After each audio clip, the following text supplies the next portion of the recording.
જૂનાગઢના ચોકસી બજારમાં હાલ એક નવી અને ચોંકાવનારી ટ્રેન્ડની સાથે છેતરપિંડી કરતી ગેંગ સક્રિય થઈ છે. Junagadh chamber of commerce and industry દ્વારા પોલીસ અધ્યક્ષને પત્ર લખીને આ બાબતે ગંભીર રજૂઆત કરવામાં આવી છે. સોનાના આસમાને પહોંચેલા ભાવનો ફાયદો ઉઠાવી આ ગેંગ વેપારીઓને નિશાન બનાવી રહી છે.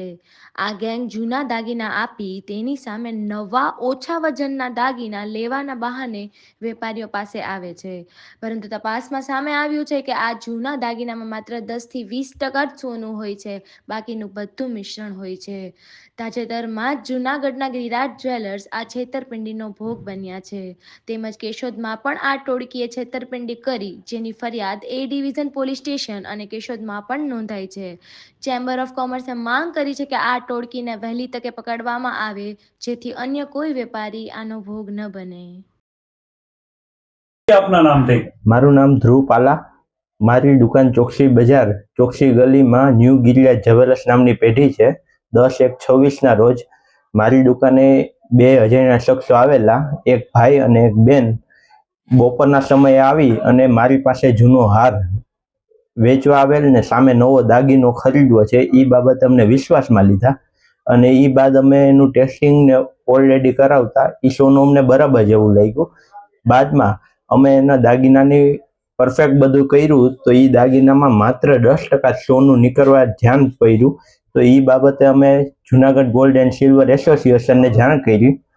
ત્યારબાદ અમે પોલીસ સ્ટેશનમાં જાણ કરી, ચેમ્બર ઓફ કોમર્સ, અને ત્યારબાદ ઓલ લેવલ ગુજરાતમાં અમે આભરની જાગૃતતા નિભાવી કે ભાઈ આ રીતના કોઈ આવે નહીં. ભારત સુવર્ણકાર સુરક્ષા સેતુ દ્વારા ઓલ ઓવર ઇન્ડિયામાં અને બધે ફોટા વાયરલ કરેલ છે ને બધું કરેલ છે. એ બાબતની જાગૃતતા આપી. પોલીસમાં જાણ કરી છે? હા, અમે પોલીસમાં એ ડિવિઝનમાં જાણ આપેલ છે. ચેમ્બર ઓફ કોમર્સ દ્વારા ડીવાયએસપી ધાંધલિયા સાહેબને પણ આ ટાઈપની રજૂઆત કરેલ છે. કે પોલીસ તરફથી કેવો સહકાર? બહુ સારો સહકાર મળ્યો છે. ધાંધલિયા સાહેબે ખૂબ સારી રજૂઆતે ધ્યાનમાં લઈ અને તાત્કાલિક ટીમને યોગ્ય દિશામાં બધી તપાસ તજવીજ કરી છે. Rupesh Rashmikant Hemani, gold and silver merchant association ઉપપ્રમુખ.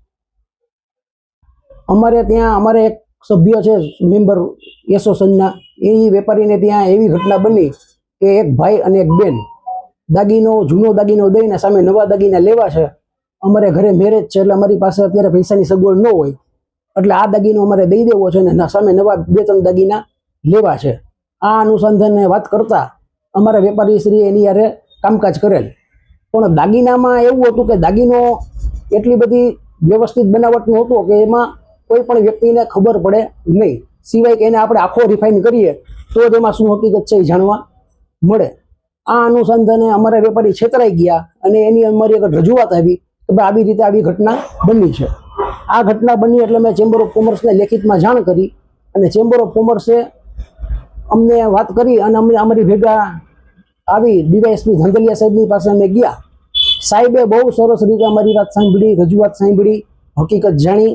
હકીકત જાણતા એને તાત્કાલિક પટેલ સાહેબને મળવાનું અમને કીધું.